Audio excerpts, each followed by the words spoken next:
예, 먼저 강성윤 교수님 아까 못다 하신 말씀 혹시 있으시면 요약해서 정리를 해주시면 토론하기가 훨씬 좋겠습니다. 예. 말씀드린 것처럼 그냥 제가 고민을 하고 모색을 하는 차원에서 말씀을 드린 것이었고요. 그러니까 우리는 근대를 살면 결국에는 한 개인 단위를 상정하지 않고는 살 수가 없지 않습니까? 민주주의라는 체제에서 한 개인 단위가 투표를 하지 않고 식구 단위로 투표를 할 수는 없지 않습니까? 그러면 한 개인이 결국에는 의사결정을 해야 되고 뭔가를 해야 되는데 그 개인을 어떻게 상정을 하고 접근을 하는 게 우리가 앞으로 미래를 모색하는데 좀 더 나을지에 대해서 생각을 좀 해보자는 것이었고요. 거기에 대해서 제가 말씀드린 것은 한 개인은 기본적으로 단절되지 않은 상태에서 산다. 그 단절되지 않는다는 건 어떤 거냐면 제가 이것이 컵이라는 것을 아는 순간에 그 알미 제 일부가 되는 것이지 제가 따로 있고 컵에 대한 정보가 거기 붙게 되는 것은 아니거든요. 그 구도를 처음부터 불교는 가르쳤어요. 근데 그 구도 안에서 보면 또 하나는 정서적인 지향이 아는 것 자체와 같이 있다는 지적을 했는데 그 말씀을 오늘 왜 드렸냐면 정서적인 거하고 안다는 정보하고를 아주 강하게 구분한 전통이 서양 철학 특히 이성을 강조하는 전통이었어요. 그렇지 않다라는 이야기를 요즘은 누가 제일 많이 하냐면 사람을 상대로 돈 버는 사람들이 합니다.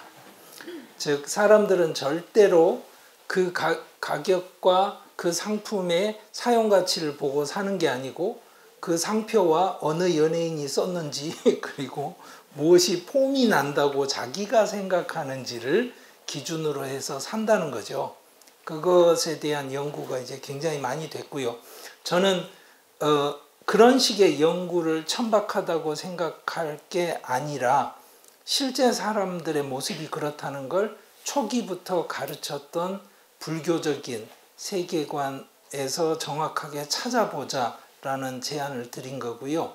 그것을 근거로 해서 생각을 한다고 치면 사실은 최근에 나와 있는 굉장히 많은 철학적 담론들을 다시 재구축할 수 있는 가능성이 열려 있지 않을까 그 말씀을 드리고자 했던 것이고 그럴 때 학생들이 가끔 하는 질문은 그런 식의 그 세계관을 다르게 세팅하는 게 이미 알려진 것들도 있고 서구 전통 내에서도 여러 가지 시도들이 있는데 굳이 불교를 왜 이야기를 해야 됩니까? 라고 이야기를 하면 제가 아는 답은 불교는 처음부터 그 문제에 대한 해답을 프로그램으로 제시를 했었다는 것이죠.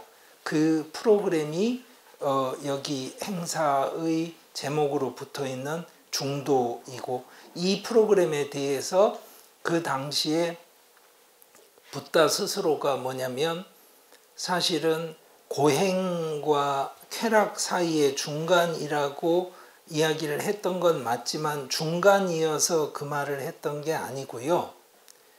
굉장히 혁신적인 새로운 것이라는 이야기를 담기 위해서 그 중간이라는 표현을 했던 것이거든요. 그래서 저는 그런 맥락에서 이 행사에 맞춰서 제가 했던 그 고민을 좀 말씀을 드리려고 했던 겁니다. 예. 아유, 감사합니다. 예, 생각 부탁드리고요. 강성윤 교수님 말씀 들으면서 제가 최근에 그 생태 기후 위기 관련한 강연을 수녀원에 가서 5번을 했습니다. 저에게 요청했던 주제는 연기 중도에 대해서 연기 중도적 관점에서 생태 문제를 불교가 어떻게 보는가 나중에 발표를 다 하고 같이 이제 나누는데 이정배 목사님하고 수녀님이 그 말씀하시는 거예요. 정말 불교는 이론적인 이 측면에서는 진짜 나무랄 데 없이 거의 완벽한 체계를 가지고 있고 불자들의 삶은 그렇게 살도록 바룩 공양 뭐 생태 너무 잘 돼 있다. 그런데 왜 이게 사회적으로 확산되지 않고 불교에 갇혀 있는지 스님은 이유를 아시냐고 딱 묻더라고요, 저한테. 그래서 저는 잘 모르겠는데요. 그랬더니 딱 답을 이야기하는 거예요. 기독교는 해석을 하려면 머리가 빠진답니다. 이걸 돌리고 해서 성경을 다시 해석해야 되고 막 다양한 신학적 논의들을 해야 되는데 불교는 전혀 그런 걸 안 해도 될 만큼 거의 완벽한 이론과 실전책을 가지고 있는데도 영향력이 없다는 거예요. 그 이야기는 오히려 천주교나 개신교가 끊임없이 이걸 연구하고 담론으로 이끌어내고 정치화하고 그렇기 때문에 실질적으로는 그쪽에서 더 많은 정치적 힘을 행사하고 있다. 제가 그 말에 진짜 깊이 공감했거든요. 그래서 그 말씀 지금 교수님 말씀 들으면서 우리가 이제는 해야 될 때가 된 것 같다. 너무 이건 거의 완벽하거든요. 완벽 수준이거든요. 이론과 실질적인 것은. 근데도 우리는 이것을 담론화하고 불자들의 교육해서 이걸 보편화하는 작업은 매우 소극적으로 해왔다는 이야기죠. 예. 그 이야기들 이제 질문들이 여기 또 있는 것 같아서 말씀드렸고요. 박병기 교수님께서도 좀 정리를 해주시고 또 토론했으면 좋겠습니다. 그리고 또 강 교수님께서 질문을 박 교수님께 해주실 수도 있고요. 저는 아까 우리 초기경전을 읽으려고 했다 못 읽은 부분이 그 자료집 26쪽의 전륜성왕 사저우경 부분이었습니다. 그 부분을 잠깐 좀 읽어보려고 합니다. 디가니카에 있는 것인데 법에 의지하고 공경하면서 백성들과 군대와 크샤트리아와 가신들, 바라무는 물론 읍과 지방민들, 짐승과 새들을 법답게 살피고 감싸고 보호하는 일이다. 이게 정치인이 할 일이라고 부처님이 말씀하신 것입니다. 그러니까 정치인이라면 존재하는 모든 것들을 다 껴안고 그 고통을 감싸 안아주는 사람이 되어야 한다. 이렇게 전제되어 있는 것이죠. 형식적인 민주제도가 확립된 나라에서는 한 표라도 더 가진 사람이 그 권력을 차지하는 거죠. 실제로. 그러면 부리는 거죠. 그러니까 결과적으로는 우리가 책임을 인수하지 않으면 이걸 극복할 길이 없다는 것입니다. 결론은 이제 우리도 책임이라는 말씀이라는 거 저는 들리거든요. 그러니까 정말 이제 이런 현실 속에서 중도적 정치를 어떻게 할 것인가에 대한 이야기들을 담론을 계속 진행했으면 좋겠습니다. 자, 그러면은 질문을 하나씩 답변을 하면서 또 얘기를 해보죠. 예. 특히 박병기 교수님께 드리는 질문이네요. 시민교육을 강조하셨는데요. 학교 현장에서 종교로서의 색깔을 담지 않고 거부감 또는 선입감이 강함으로 부작용이 심할 것이 예상되므로 누구나 받아들일 수 있도록 연기적 독존의 인식, 존재 실상을 인식시킬 수 있는 방편에 대해 고민 중입니다. 개인들이 일상에서 정치, 종교는 얘기하지 말아야 관계가 부드럽다고 말하는 문화적 맥락에서 특히 추석 명절에 그거 하면 안 되죠. 적극적으로 주장할 수 있는 방편에 대해 교육시킬 수 있는 특히 강성영 교수님께 발제해서 하신 말씀처럼 영성은 있으나 종교단체 소속은 거부하는 세대 이런 개인들이 한국에도 굉장히 많아지고 있거든요. 예, 이런 상황에서 이런 그 형편에 놓여 있는데 혹시 고민하신 게 있으면 좋은 방편이 있으면 좀 말씀을 나눠주셔서 하는 부탁입니다. 예. 예, 정말 어려운 과제입니다. 사실 교육과정이 2015년에 개정됐다고 해서 2015 개정 교육과정 그런 표현을 쓰는데 초중고 도덕과 교육과정 개정 연구 책임을 2015년에도 맡고 이번 2022년에도 제가 맡았습니다. 그러면서 이제 했던 일 중에 하나가 고등학교의 고전과 윤리라는 과목을 만들고 그 15권의 고전에 금강경과 수심결 그리고 물론 신약 꾸란 교육까지 포함시켰습니다. 그랬을 때 이제 오히려 그때는 오히려 반감이 별로 없었는데 이번에 이제 일부 그 극단적인 기독교 세력들이 자기들끼리 연대해가지고 그 공청회 자리에 와서 뭐 저희는 그나마 공청회를 끝까지 하긴 했는데 다른 그 뭐 성소수자 기타 이런 표현들 썼다고 그래서 다른 과목들은 공청회를 못할 정도로까지 상당히 상황이 악화된 적이 있었습니다. 근데 그때 이제 그 사람들을 향해서 제가 그 얘기했던 것은 우리 사회가 한 전체 인구의 지금은 이제 한 40% 정도, 45% 정도가 제도 종교에 속해 있다라고 답변하고 55%가 종교가 없다 이렇게 얘기합니다. 근데 45%도 줄어들긴 했지만 적지 않은 숫자거든요. 근데 종교적 신념을 갖고 살 가능성이 높은 사람들이 45% 정도 된다는 거죠.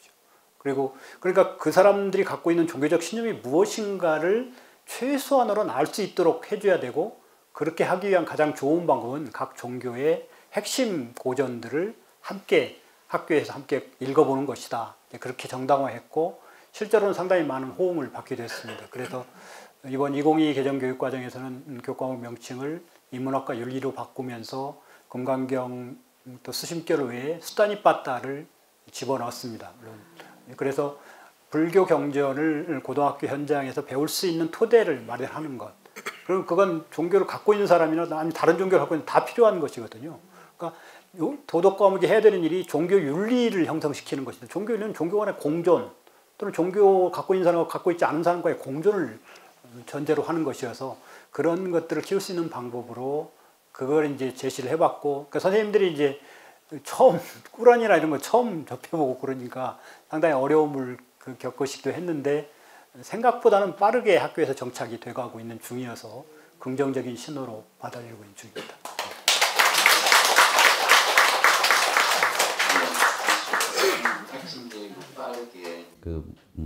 교육 문화로서 정착할 수 있는 것은 학교 교과 과목에 포함되는 건데 굉장히 고무적인 이야기입니다. 영국은 사실 종교 과목을 학교에 따로 해서 가르칩니다. 예, 그래서 누구나 다 평등하게 종교에 대한 정보를 공유해야 된다 해서 굉장히 텍스트 교과서도 잘 정리되어 있고 그러더라고요. 예, 감사합니다. 예. 그리고 또 질문 한두 개 더 나누겠습니다. 정치는 고도의 갈등 관계와 인간의 복잡성을 전제로 하고 이해관계가 상충하는 상황에서 의욕하는 바를 얻어내고자 권력을 쟁취하는 일련의 행위로 이해하고 있습니다. 맞죠? 그렇게 정치학에서는 그렇게 이야기하겠죠. 예, 정치의 특성을 볼 때 갈등 혹은 독화, 고의 일어남을 전제할 수밖에 없다고 생각됩니다. 예, 이것으로 인해서 근본불교, 특히 초기불교가 지향하는 번뇌에서 벗어나기 위한 노력과 들뜸을 가라앉히고 행의 일어남을 자제하는 것을 방편으로 삼아야 하는 개인 수행의 관점에서 모순적 상황에서 균형과 조화를 유지하기 위해서는 어떤 태도로 수행을 해야 할까요? 스님이 하는 게 더 좋겠네. 스님 매일 하고 있는 거 아니에요? 저는 사회자입니다, 스님. 답은 해. 예. 또 큰 스님께서 지금 저한테. 근데요. 저는 이제 현장에서 수행을 현대적으로 재해석해서 나누고 있잖아요. 근데 진짜 편견들이 많아요. 특히 정치뿐만 아니라 우리는 인간은 일단 한쪽에 치우쳐야 안정감을 느끼는 것 같아요. 예, 한쪽에 치우쳐야 내 편이어야지 안정감을 느끼는 이제 이런 모순 속에서 살아가는데 실제 지금 우리가 이야기하고 있는 이 중도는 한 곳에 치우치지 않는 거잖아요. 그리고 순간순간 균형감을 갖는 거잖아요. 제가 참 기회가 되면 나누고 싶어서 갖고 온 책이 한 권 있습니다. 근데 큰 스님께서 딱 아셨는지 저한테 기회를 주셨어요. 이 책이 마음챙김 명상지도의 실제라는 책입니다. 우리가 참선을 하면 들뜨지 않고 명상을 하면 차분해진다고 하잖아요. 번뇌 망상이 사라진다고 하잖아요. 근데 이것을 이분들은 존재 모드라고, 비잉 모드라고 이제 정리를 했고요. 또 하나는 이것을 방해하는 게 계속 있잖아요. 여기 이제 차분한 것을 방해하는 들뜸이잖아요. 예. 근데 이것을 행위 모드라고 정리를 해놨어요. 그래서 존재 모드와 행위 모드를 계속 반복하는데, 물론 존재 모드, 행위 모드가 특히 명상을 하는 쪽에서는 계속 존재 모드만 강조를 하거든요. 그래서 편안하고 고요한데 맑고 향기로운 데 들어가도록 해요. 다 좋아요. 그런데 여기에 오래 들어가 있을 때에 드러나는 불균형감, 조화롭지 못함이 삶 속에서 드러나는 거예요. 그리고 꼼꼼하게 지도 현장에서 지도자가 가져야 될 진짜 중요한 태도들, 이런 것들이 실제 현장에서 적용하면은 명상 효과가 훨씬 더 잘 날 수 있도록 해놨거든요. 지금 이 질문에서 지금 이야기하는 게 그거거든요. 우리가 살고 있는 세상은 갈등 구조 속에서 그 고의 현상들이 계속 드러나는 거잖아요. 근데 여기서 어떻게 균형과 조화를 잡아갈 것인가, 이게 이제 핵심이거든요. 존 카bat-진이 마음챙김 이 수행을 한국 선불교를 중심으로 해서 기반을 마련했습니다. 숭산 스님한테 선불교를 배웠어요. 가장 중요시 여겼던 게 불이 중도예요. 근데 그렇게 표현하면 불교적이니까 이분이 아주 지혜롭게 non-judgmental awareness, 비판단적 알아차림, 이걸 다시 해석하면 비이원적인 태도, 이걸 다시 또 우리말로 바꾸면 non-duality, 즉 불이 중도거든요. 불이법이거든요. 그래서 이것을 밑바탕에 정확하게 깔아놓고, 그리고 그 중심축을 중심으로 하나는, 이건 여기서 제 해석인데, 하나는 애쓰지 않는 것, 이쪽에는 지혜롭게 견디는 것, 이게 짝을 하는 거죠. 이 지금 도잉 모드, 행위 모드, 이건 빅 모드죠. 그 다음에 이쪽에는 이렇게 꽉 움켜지지 않고 레팅고, 흘려보내는 거, 내려놓는 거, 방아착이죠. 또 이쪽에 이것과 짝을 하는 것은 모든 것을 초심으로 들어가서 호기심을 가지고 새롭게 보는 거예요. 비기너스 마인드. 이게 딱 짝을 이루어요. 또 마지막으로 있는 그대로 수용하는 거예요. acceptance. 그리고 이것과 짝을 이루는 진짜 자기 자신이 지금 존재에 대한 신뢰, 타인의 존재의 독자성, 신뢰, 그리고 자기가 하고 있는 이 연기법 수행에 대한 신뢰. 그래서 양쪽이, 이쪽은 doing 모드이고 행위 모드, 이쪽은 존재 모드인데, 그 축을 뭐가 잡냐? 불이 중도가 잡는다는 거죠. 이게 저는 일상 수행에서 적용이 돼야 되고, 이게 정치 현장에서도 우리가 투표를 할 때나 또 정치인들이 뭘 할 때도 이게 계속해서 이 균형과 조화가 이루어지는 것, 이게 저는 매우 매우 중요하다고 보고, 아까 그런 중요한 태도들에 대한 인지, 그리고 불이 중도에 대한 핵심 축을 놓치지 않는 것, 이게 현대 명상에서도 매우 중요하고요. 불교의 연기 중도법을 삶 속에서 실천하는데도 이게 매우 중요하다, 이렇게 생각을 저는 개인적으로 하고요.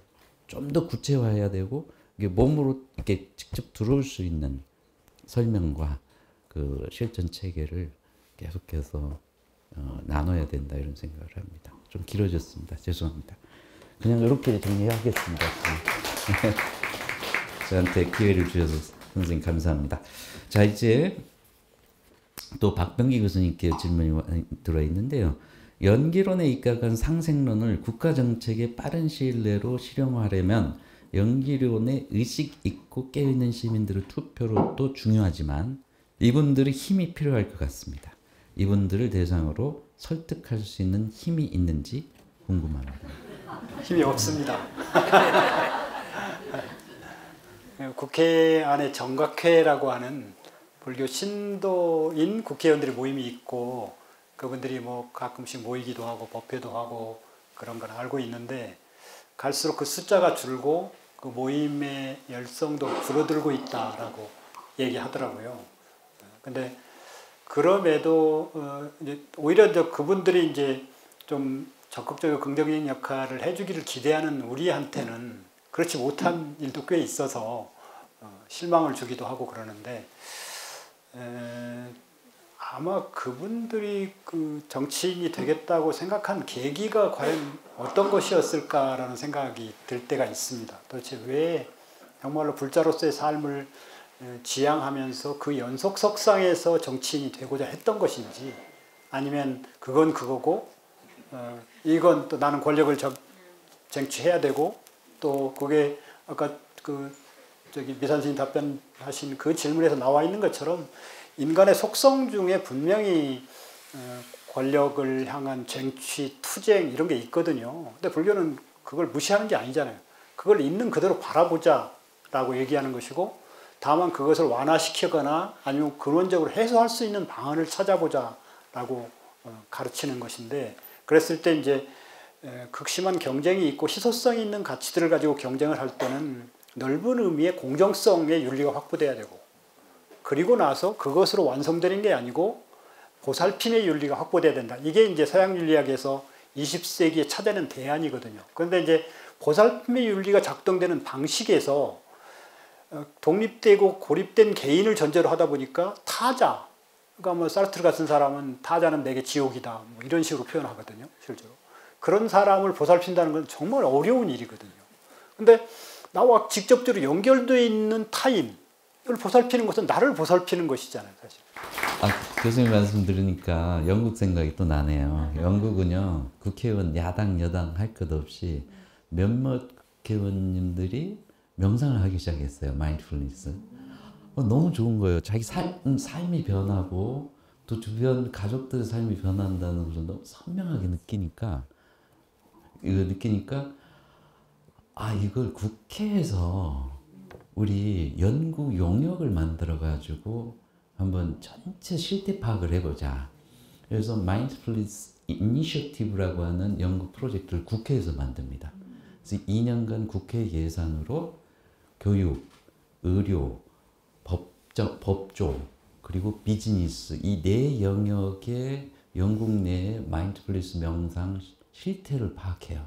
얼마만큼 지금 확산돼 있고 교사들의 숫자가 얼마고 프로그램 내용은 얼마나 충실한지 그리고 교사들의 그 자질이 어떻게 잘 조율되고 있는지 이런 것들을 촘촘하게 연구해가지고 국회에 보고서를 내요. 국회. 그래서 국회에서 회의를 통해서 와 이거 진짜 정신 건강을 위해서 너무너무 중요하다.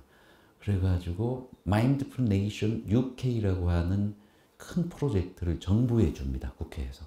이제 너희들이 이걸 가지고 매년 보고서 쓰고 예산을 세워서 이 국민적인 정신문화 운동으로 명상을 만들어라. 지금 그 마인드풀 네이션 UK 쳐보면요. 자료들이 엄청 많이 쌓여 있습니다. 코로나를 겪으면서도 끊임없이 좋은 리포트들이 영어로 다 올라와 있어요. 누구나 다운받아서 볼 수 있어요. 이제 명상이 이제 세계화 보편화, 일반화, 세계화, 그다음에 과학화되면서 기본적으로 이런 우리는 하나이다, 연결돼 있다. 이게 다 깔려 있습니다. 특히 마인드풀니스를 티처급이 되면은 이걸 다 배워요. 그걸 안 배우면 티처가 될 수가 없어요. 사성제 8정도 삼법인 연기법에 대한 꼼꼼한 교육을 깊은 티처 과정에서는 다 가르칩니다. 그러면 지금 두 분 교수님 시민교육이랄지 연기법, 독전성 이런 것들을 그렇게 막 어렵게 하지 않아도 학교 교육으로 들어갈 수가 있고 그 다음에 정치체계에 이걸 적용할 수가 있는 거죠. 예.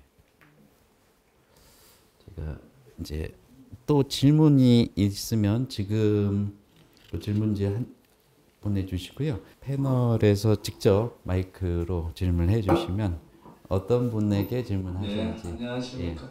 예, 예. 예, 중도 정치라고 하는 중요한 주제에 어디서 이렇게 많은 분들이 많이 오셨나 정말 놀랐습니다. 세 가지 말씀드리고 싶습니다. 딱 50년 전에 1973년도에 슈마허라는 선생이 작은 것이 아름답다라는 두꺼운 책을 쓰고 그 속에 불교 경제학을 말씀하셨어요. 두 가지를 강조했습니다. 하나는 simplicity, 단순함의 경제다. 두 번째는 non-violence, 비폭력의 경제다. 저는 불교 경제학의 이 핵심 메시지를 우리가 구조적으로나 일상생활에서 실천한다면 기후위기라든지 불평등의 문제라든지 우리가 직면하고 있는 온갖 삶의 위기를 극복할 대안이 된다고 생각합니다. 두 번째 저의 대안은 간디 선생이 인도의 미래를 위해서 70만 개의 마을 공화국이 필요하다 그랬거든요. 그 아이디어를 빌리면 저는 마을 의회 또는 시민 의회를 만들어서 오늘같이 이렇게 모인 우리들이 예를 들면 대한민국의 기후위기에 대한 대책을, 프로그램을 만들고 그런 의견들이 마을마다 모여서 우리가 낸 세금을 우리가 분배하면 됩니다. 세 번째, 명상 이런 말씀 정말 좋고 다 좋은데 교과서도 바꾸고 다 좋은데 제가 지금까지 판단해 보건데 그것이 안 되는 이유는 따로 놀기 때문입니다. 그러니까 이리 좋은 곳에 와서 좋은 말씀 들을 때는 다른 세상이 될 것 같은데 막상 돌아가면 자연을 갈구고 아래 사람을 갈구어서 어떻게 하면 돈을 많이 벌어볼까 이런 구조 자체를 타파하지 못하기 때문에 원점으로 돌아가고 그렇게 주일 동안에는 괴로워하다가 주말에 절이나 교회에 가서 또 위로를 얻고 심신을 충전한 다음에 월요일부터 금요일까지 또 나쁜 짓 하러 가는 것이죠. 그래서 저희의 대안은 돈벌이 경제, 자본주의 경제가 아니라 살림살이 경제라고 하는 자본주의와 공산주의를 동시에 넘어갈 수 있는 새로운 경제를 우리가 실천적으로도 만들면서 구조적으로 만드는 방법을 끊임없이 토론하면서 마을회의나 시민의회 속에서 이 요구들을 정책으로 제도로 만들어내는 아래로부터의 운동이 필요하다고 생각합니다. 그럼 살림살이 경제 어떻게 할 건데? 제가 하고 있는 세 가지를 말씀드리겠습니다. 첫 번째는 교육입니다.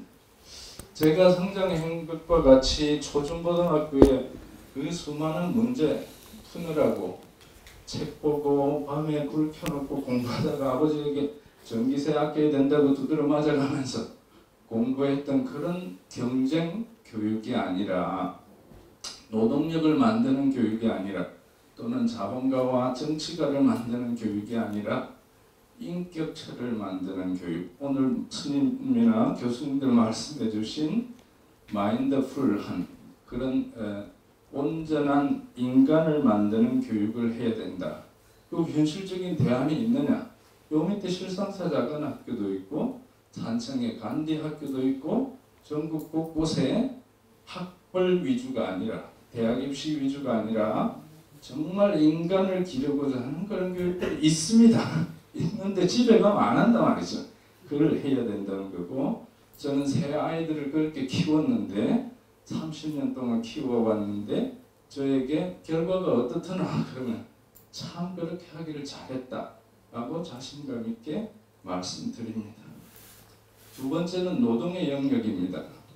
공부하고 나서 우리는 취업을 하고 월급 많이 주고 퇴직할 때까지 고용이 보장되면 좋은 직장이라고 믿고 있습니다. 저는 그렇지 않다고 생각합니다. 내가 그 일을 통해서 얼마를 벌든지 간에 내가 자아를 실현하고 이 세상에 빛과 소금이 되는 일을 하면서 살 적에 그게 나와 노동이 소외되지 않는 유일한 길이라고 생각합니다. 그러니까 나의 작은 노력을 통해서 밥을 굶지는 않으면서 세상에 작은 보탬이 되는 일을 하는 것, 그것이 우리가 노동에 대해서 가질 수 있는 바람직한 생각이고, 혹시 다음에 기회가 된다면 중도와 경제에 대해서도 제가 발표를 한번 하겠습니다. 불러주시면 고맙습니다.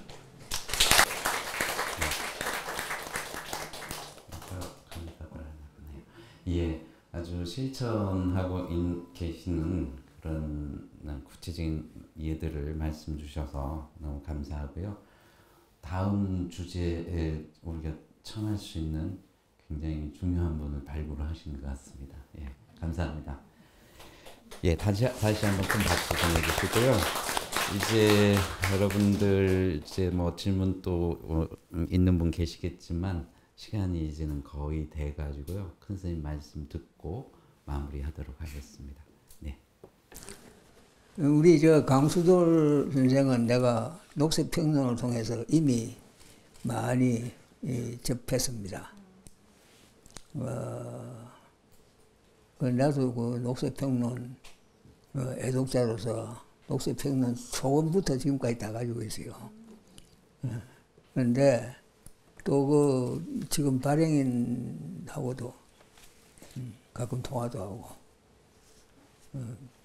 응원을 할 수 있는 것 하려고 마음은 먹고 있는데 뭐 고향 소리 형편이 그렇다 보니까 마음같이 마음 못하지만 우리 강 선생이고 이정현 씨 만나거든 이런 자리에서 또 이야기하더라 하는 한마디만 전해주면 되겠습니다.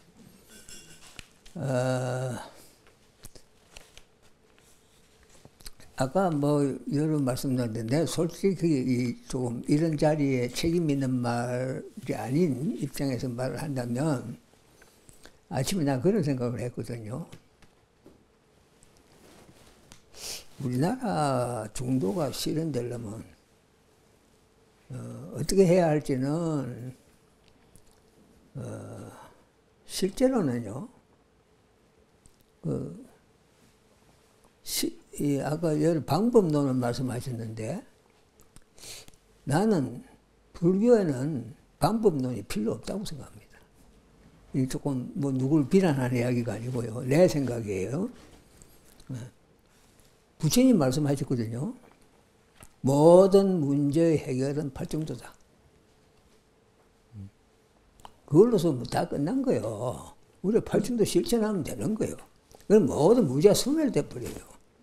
문제가 소멸되는 게 좋지 문제를 해결하려고 들어서는 해결 안 되거든요. 해결에 성공한 일이 있어요? 안 돼요.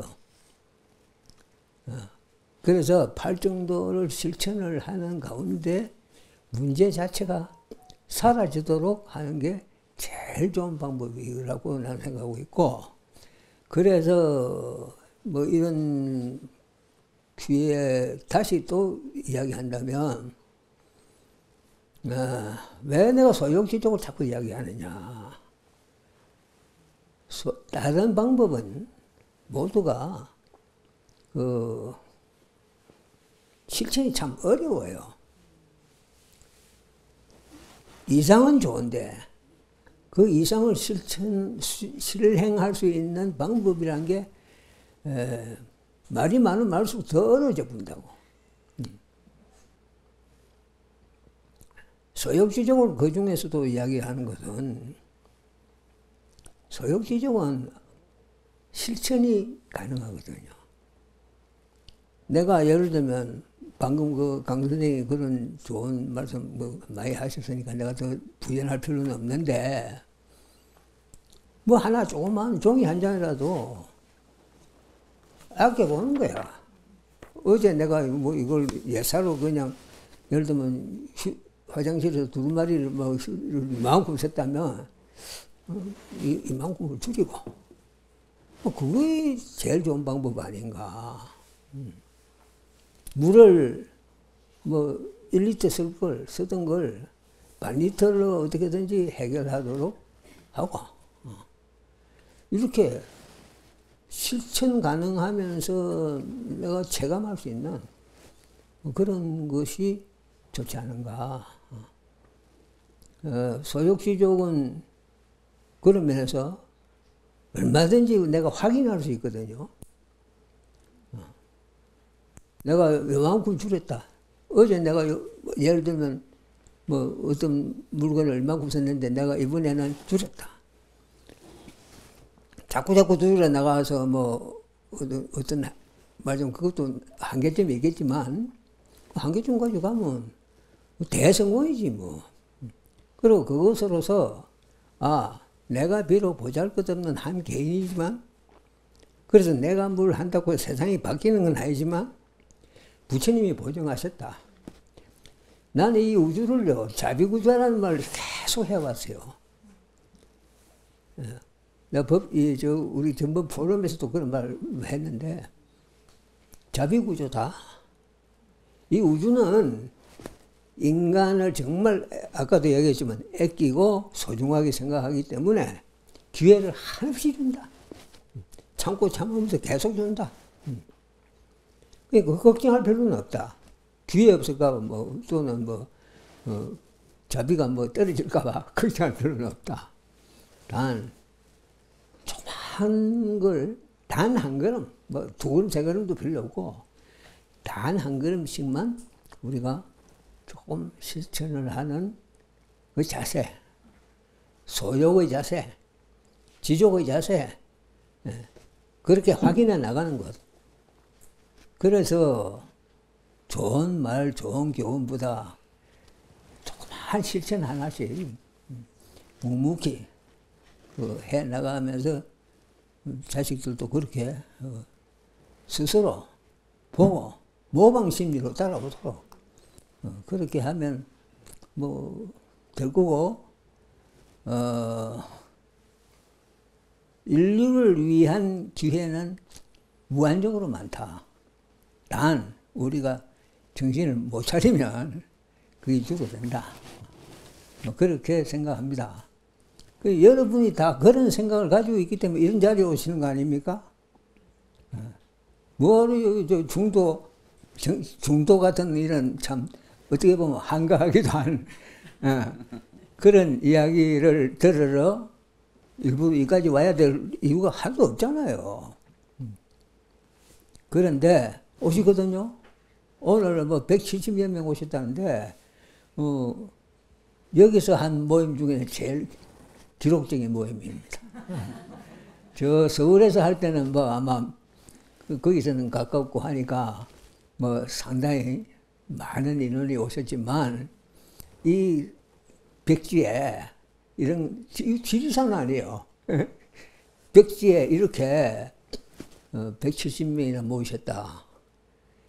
이게 말해줘요. 한국은 또 인류는 밝습니다. 미래가 밝아요. 아무 걱정 마시고 아주 자신 있게 하루하루 충실히 삽시다. 네.